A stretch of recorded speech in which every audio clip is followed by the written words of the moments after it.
Well, that's the situation in eastern Libya. For an overview, I spoke a little earlier to Professor Tim Niblock, long-standing Libyan expert at Exeter University, and asked him whether the recent defections by senior figures in the regime suggested this was perhaps potentially a military coup rather than a people's revolution. Oh no, it is a people's revolution, and the actions on the street by the population have been tremendously important. After all, huge numbers of people have died. In Benghazi alone, according to the most recent reports, it looks as if up to 300 may have died there. So there's been an intense conflict in the streets. But this has been supported by a military rebellion, if you like, which started in eastern Libya, especially by one particular military leader.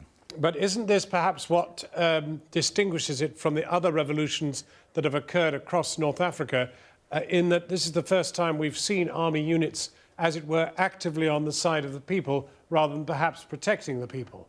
I think this is the first one. This is the first time that has occurred in that form in this current phase of revolutions. And that, of course, is partly because the situation and the structure in Libya is very different from elsewhere. The regular army in particular it has, as I said, been rather on the sidelines in Libya. These security militias have been receiving a lot of the most recent modern weaponry. So the army has a grievance, if you like. Isn't the difficulty that Gaddafi has so denuded the country of institutions that there's no very obvious mechanism for establishing something in his aftermath? There's no army council as there was in Egypt, and there seems to be no structures that there were in Tunisia. That is certainly true to an extent. I mean, there is no civil society in Libya in the Western sense. There are no political parties, no trade unions and professional organizations which have any legitimacy. And the regular army occupies, if you like, a lesser position within the state. But I think that does not mean that there are no structures which would be able to take over.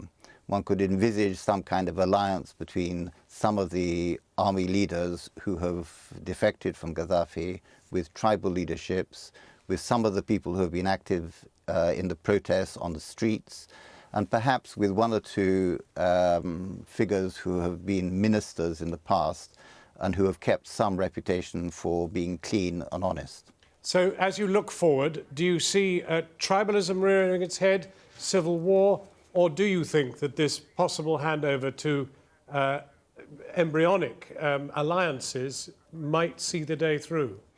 I think it's the latter which I would hope for and which I believe is possible. I don't think tribalism is a particularly strong factor. And also between East and West, the populations on both sides have got really very similar kinds of demands. They're political demands and also social and economic demands, and they're shared by both sides. And this is a movement which has started off, if you like, in eastern Libya. It's then taken off very strongly in western Libya. In western Libya, it has been suppressed quite effectively, if you like, so far, by the use of massive force. But I think there's a long way to go in that yet.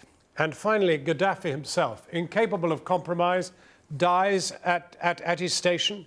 I think that is the likelihood. I think his mentality is such that he will not get on a plane and leave the country.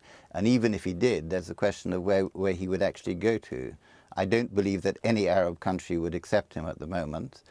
No European country would accept him. He has friends in Africa, of course.